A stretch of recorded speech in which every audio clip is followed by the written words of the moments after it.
May 19, 1941, at the military airfields near Athens, Greece, the air vibrated not just with the noise of engines, but with immense, almost tangible arrogance. These men, the Fallschirmjäger, were the elite of the Reich, the famed Green Devils who had conquered crucial objectives across Europe with audacity and lethal precision. They were Hitler's instrument of shock, honed by years of specialized training, and they had never failed. Now they stood ready for Operation Merkur, the seizure of Crete, an island that represented the critical southern flank of the impending Balkan campaign.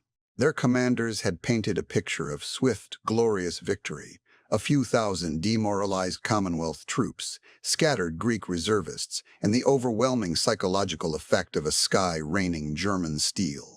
The operational briefings emphasized speed and surprise. The entire defense would collapse before the paratroopers even finished securing their drop zones.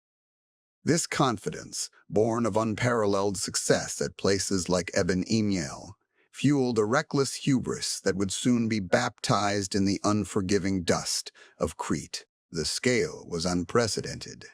This was not a platoon drop. It was the largest airborne invasion in military history, involving thousands of men carried by hundreds of noisy Junkers transport planes. They were going to own the skies, then own the ground. At dawn on May 20th, the first waves lifted off, heading south over the Aegean Sea. The heat was already rising, promising a brutal, glaring day. The paratroopers, tightly packed and sweating heavily in their harnesses, checked their light personal weapons, mostly pistols and submachine guns, knowing their heavy rifles, mortars, and crucial ammunition would be dropped separately in colored canisters. This necessary tactical weakness, accepted in previous smaller operations, relied entirely on seizing the drop zones before the enemy could react. But over Crete, that vital element of surprise evaporated instantly. Thanks to Allied intelligence intercepts, the deferrers knew the timing, and they were prepared. The British, Australians, New Zealanders, and furious Cretan locals were hidden in the olive groves and rocky hillsides around the critical Malum airfield in Cania. They did not retreat. They waited. As the first groups jumped, streaming like motes of dust against the intense blue sky, they plunged directly into concentrated, disciplined machine gun fire that stitched the air around them. The skies over Crete were not the open door they expected.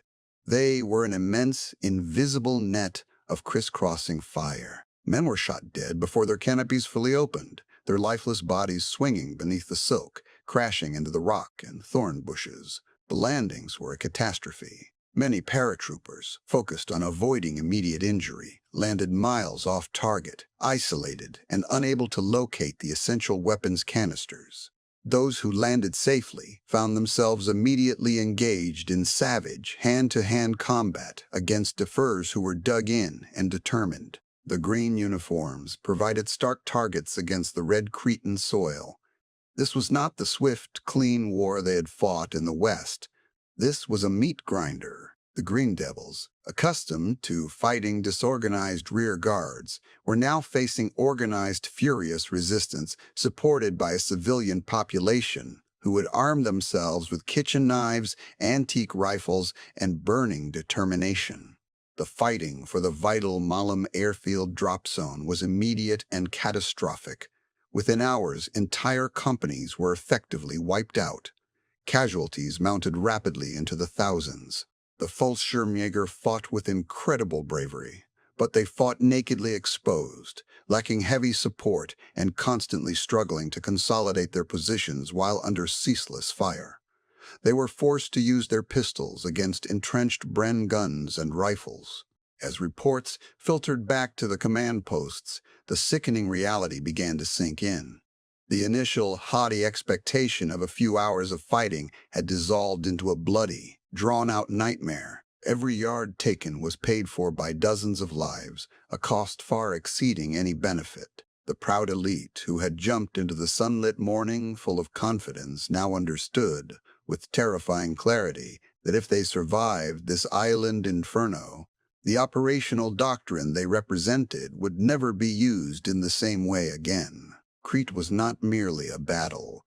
It was the funeral pyre of German airborne supremacy. The high price of this victory would cripple the Reich's ability to wage similar warfare for the rest of the war, forcing them to forever ground their best men into conventional infantry roles. A profound strategic blow delivered by the sheer willpower of the men who waited for them in the olive groves. The audacious gamble had succeeded, but it succeeded only by consuming the very force that made it possible. May 20th, 1941, 7:15 a.m., over the Aegean island of Crete. The morning air, usually smelling of thyme and salt, was torn apart by the rhythmic, throbbing drone of hundreds of transport aircraft. Operation Mercury was underway, the first major airborne invasion in history aimed at capturing an entire island solely by air. Below them, the Fallschirmjäger felt the familiar, cold rush of exhilaration mixed with professional detachment. They were the spearhead of the Reich, the elite who had shattered fortresses in Belgium and swept across Holland. They expected panic, they expected disorganized retreat. What they received was a meticulously planned, overwhelming deluge of lead. The intelligence apparatus of General Bernard Freyberg's mixed Allied force, predominantly British, Australian, and New Zealand infantry, had done its work. The deferrs were ready. The olive groves and vineyards around Malm Airfield, the primary objective, were not empty. They were bristling with rifles, Vickers machine guns, and Bofors anti-aircraft batteries adjusted to fire horizontally. The men of the defense, alerted to the impending assault, lay waiting, hidden, disciplined. The German insertion plan, designed for rapid deployment, proved fatally flawed against a prepared enemy. Paratroopers jumped individually, carrying only pistols and light grenades. Their heavy weapons and critical rifles were dropped separately in bright red containers. This doctrine, intended to reduce landing injury, ensured they would spend the first most crucial minutes of the battle, dangling helplessly, utterly defenseless against an enemy who possessed the tactical high ground. The sky became a charnel house. As soon as the first wave of green parachutes blossomed, the deferrs opened fire. It was not target practice, it was slaughter. The combined volleys created curtains of fire that ripped through the silk and flesh. Men were killed in their harnesses before they even felt the ground beneath their boots. Ropes were shredded by bursts of fire, seeing figures plummeting into ravines, broken before the fight had even begun.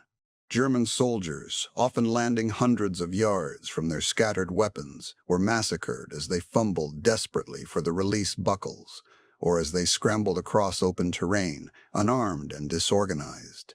At sites like the prison valley outside Kanya, whole companies were wiped out within minutes. The ground was instantaneously littered with silk, blood, and the bodies of those who never had a chance to reload their pistols. The initial shock waves of the attack, designed to paralyze the enemy, instead crashed into an immovable, furious wall of resistance. The Fallschirmjäger were forced into brutal, localized firefights, battling not for objectives, but simply for the right to remain alive long enough to reach their scattered rifles. On that single, horrific day, the elite 7th Flieger Division suffered nearly 4,000 casualties, with thousands killed outright. These losses were catastrophic, exceeding the combined casualties of all previous German airborne operations since the beginning of the war. Field Marshal Göring, upon receiving the initial reports of the carnage, was reportedly stunned into silence. Recognizing the irreplaceable nature of the men lost, the audacious gamble had succeeded in breaching the island's defenses, but the strategic price paid was instantaneously astronomical. Crete became the place where the true vulnerability of airborne warfare was exposed, the terrifying moment of insertion. The German High Command saw the clear, stark message written in the bodies of their best troops. Never again could they afford such a gamble. The sheer, overwhelming firepower directed against them had crippled the most effective shock troop force the world had ever seen. The veterans who survived the horrors of the drop zones, the ones who managed to reform, locate their weapons, and ultimately seize victory, carried with them the memory of the blood-soaked silk and the screams that filled the Cretan morning sky. They had won the island, but in doing so, they had sacrificed the very operational freedom that defined them. From that point forward, the storied German paratroopers, broken by the price of their own success, would be forever confined to fighting as exceptional low-conventional infantry, grounded by the ghosts of their comrades who fell like meteors into the unforgiving olive groves of Crete.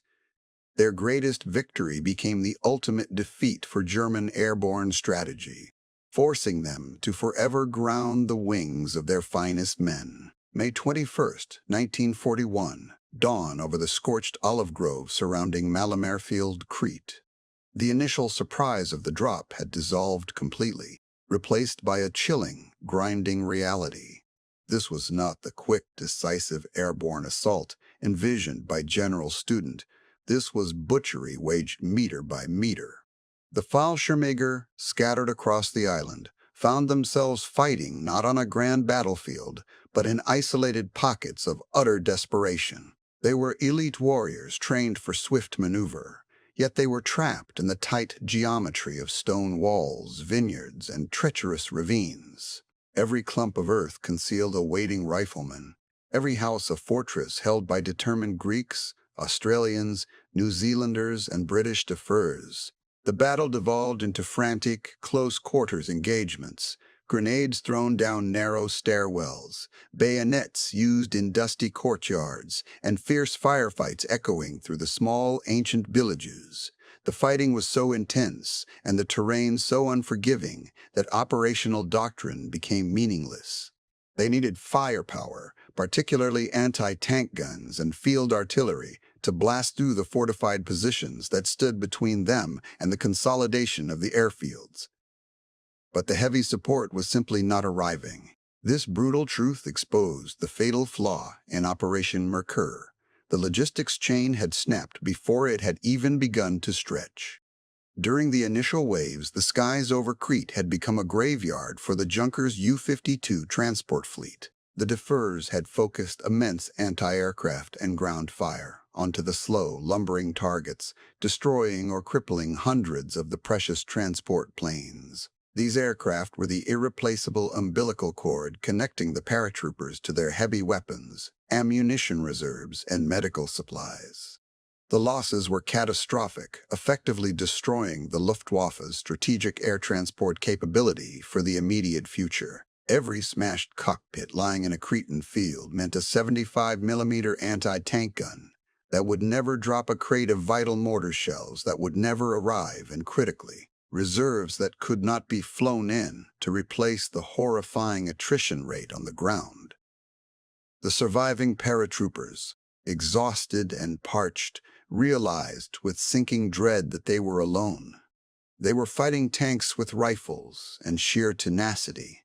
Reports flooded the German command. Enemy armor encountered. No counter-weapon available. They resorted to the most primitive forms of combat, utilizing captured weapons, fighting with spades and fists, clawing their way forward through what became known simply as the scythe of Crete battle that cut down the very best of Germany's forces. Even once Malum was secured and the first trickle of supplies began to arrive, the operational tempo could not be maintained. The scale of the transport disaster meant that future heavy logistical efforts for the entire Eastern and African fronts would be severely constrained. The transport aircraft lost ferrying paratroopers and minimal supplies onto Crete, where assets Hitler would desperately miss, moving divisions, tanks, and crucial resources during the invasion of the Soviet Union a month later. The victory, declared on June 1st, came at a staggering, unacceptable cost.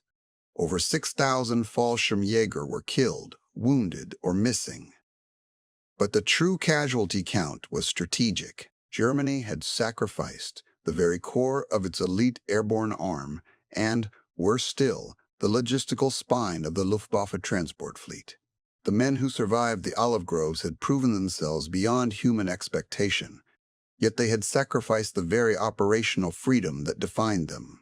From that point forward, the storied German paratroopers, broken by the price of their own success, would be forever confined to fighting as exceptional though conventional infantry, grounded by the ghosts of their comrades, who fell like meteors into the unforgiving olive groves of Crete.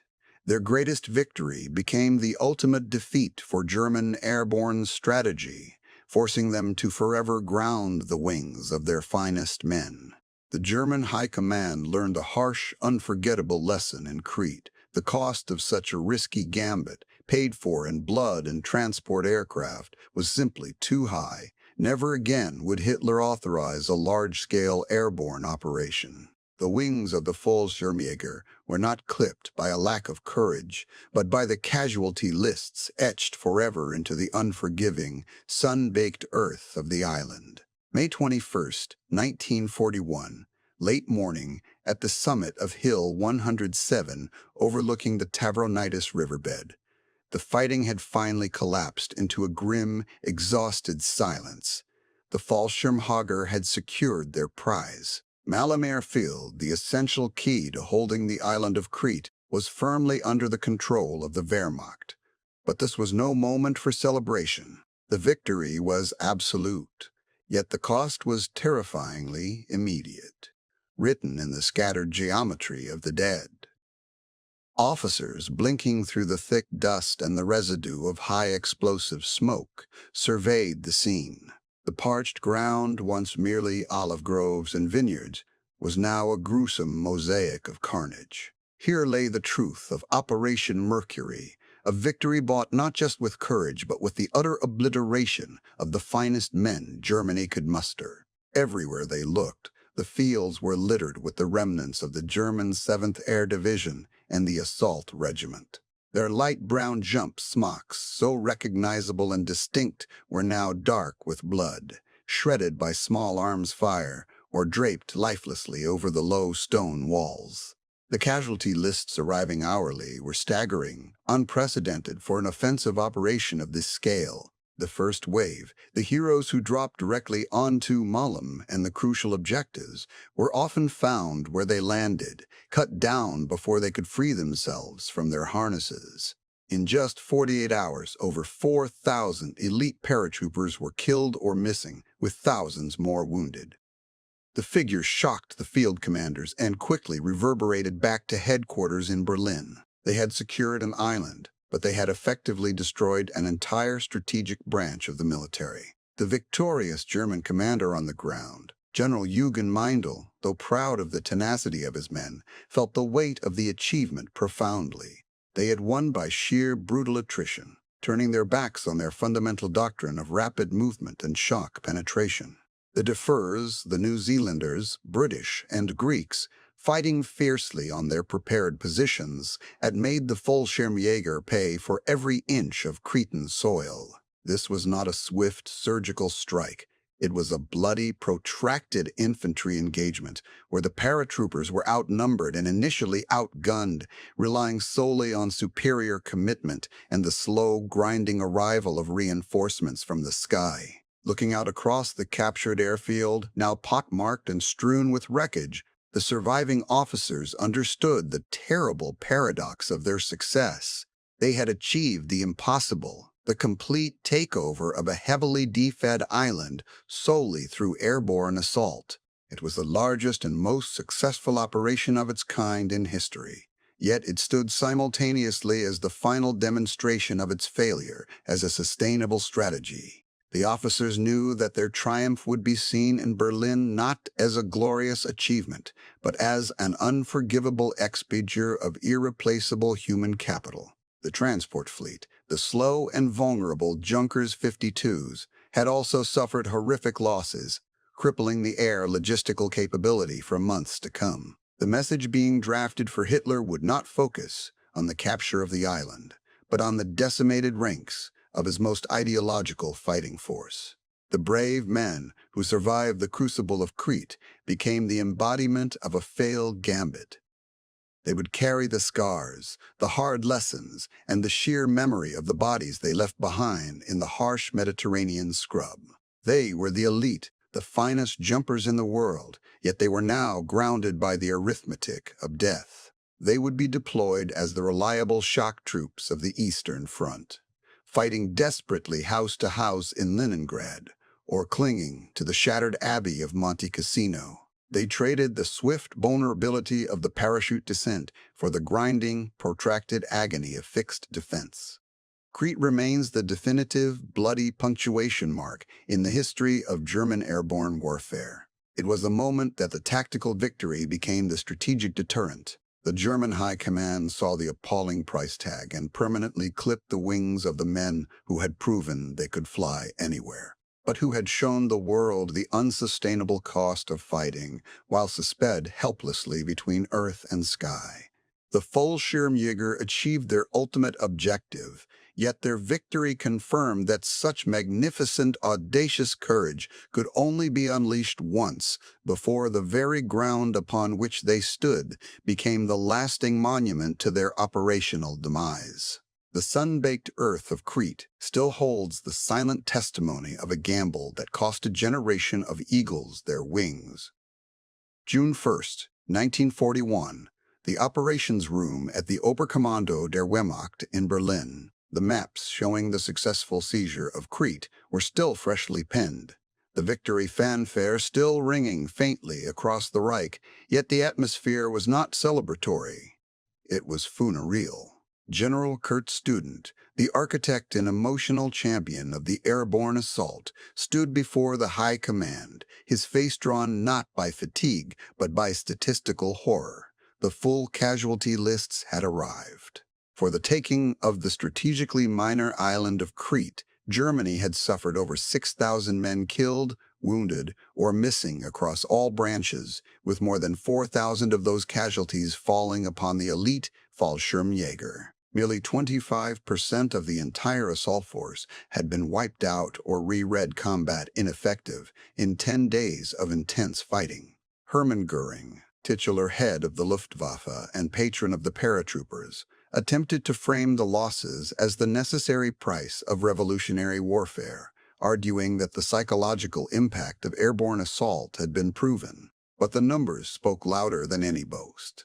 The sheer unsustainable attrition rate forced a chilling realization among the senior commanders. They had achieved the tactical objective, but the cost read the entire methodology obsolete. Crete was a staggering operational success that simultaneously confirmed the strategic demise of large-scale airborne warfare. The figures were rushed to the Führer's headquarters. Adolf Hitler, initially euphoric over the audacious victory against British forces, became instantly enraged upon seeing the butcher's bill. His fury was not directed at the troops, but at the wasteful expenditure of his most highly trained specialists. In his eyes, the paratroopers were the ultimate precision weapon, and now thousands of them lay scattered across a Greek island, destroyed in a manner that was utterly unbefitting their value. He viewed them as a finite, irreplicable resource, too precious to be squandered fighting ground battles while the sign from the sky. The ensuing discussions were brief and definitive. Within days of the official cessation of fighting on the island, Hitler issued the decree that defined the fate of the Fallschirmjäger. The era of independent, large-scale, mass parachute drops was over. No longer would entire divisions be committed to seizing distant objectives from the air. The airborne operation, that singular, terrifying, defining moment of the German paratroopers' existence, was formally retired. The directive was passed down the chains of command, confirming with devastating bureaucratic precision the silent, terrifying realization that had begun to dawn among the weary survivors still cleaning weapons on the dusty airfields of Crete. They had executed their duty with unparalleled valor, securing a victory that was now a monument to their own lost identity. The specific, meticulous training, the weight of the jump pack, the deafening silence of the moment after the canopy opened, the heart-stopping vulnerability of descending helplessly under fire, these experiences would never define their service again. Their wings were clipped, not by the enemy, but by the Emperor's pragmatic fury over their effectiveness.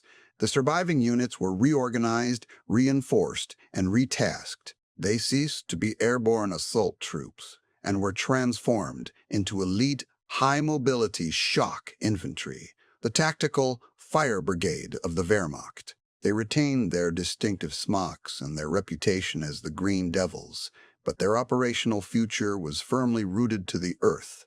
They would go on to fight with ferocious intensity in Sicily, defending crucial assets and achieving lasting fame at the ruins of Monte Cassino.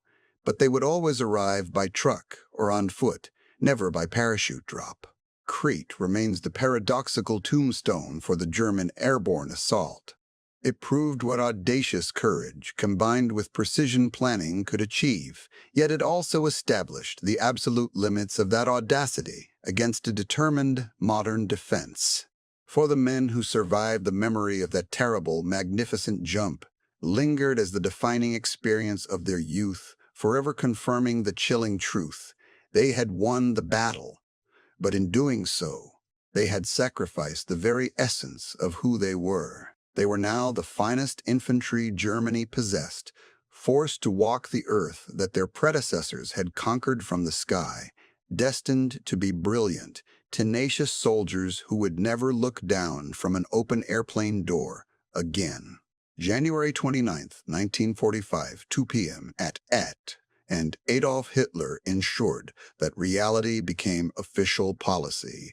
The staggering casualty figures, over 4,000 killed, missing, or wounded in just 10 days, horrified the Führer. Looking at the shattered remnants of the 7th Flieger Division, Hitler famously declared that the days of mass airborne operations were over. Crete, the very battle that cemented the Fallschirmjäger's legacy status, simultaneously served as their operational death warrant. They had demonstrated the sheer possibility of conquering a heavily defended island solely from the air, but the cost was deemed strategically unacceptable for a war machine needing to conserve manpower for the Eastern Front. The irony is profound and absolute. Germany had invented the strategic airborne assault, pioneered the techniques, and unleashed them with terrifying success across Scandinavia, the Low Countries, and finally the Mediterranean. They had taught the world how to jump, only to learn, at prohibitive expense, the ultimate limits of that doctrine. While the German Airborne Corps survived the war and indeed grew numerically, it was fundamentally hollowed out. The parachute, once the symbol of their unique audacity and offensive striking power, became merely a patch on their collars, a decoration commemorating a function they no longer performed. They transitioned from the weapon of last surprise into the fire brigade of the Wehrmacht. These were no longer the elite raiders who dropped silently behind enemy lines. They were now the high-grade infantry deployed to plug the most critical holes in the collapsing German front. North Africa, Sicily, the Eastern Front, and above all, the relentless hills of Italy, these became the new proving grounds. Their training, which had prepared them for quick, decisive assaults, made them uniquely resilient defers. The Green Devils, who were meant to conquer land from the air, became the master practitioners of ground defense. Clinging tenaciously to key positions until the bitter nowhere, was this transformation clearer than at Monte Cassino in 1944. There, Fallschirmjäger manned ancient bunkers and ruins, resisting overwhelming Allied power for months. They fought with a ferocious tenacity that earned the respect of their enemies, yet this brutal, grinding defense was the very antithesis of their original purpose. They were sacrificing themselves not for quick, glorious victory, but for strategic delaying actions, trading lives for days. The thrill of the open door, the wind screaming past the fuselage, the rush of falling toward an objective, that golden memory of Crete was replaced by the stench of stale gunpowder mud and the permanent ache of exhaustion in a foxhole.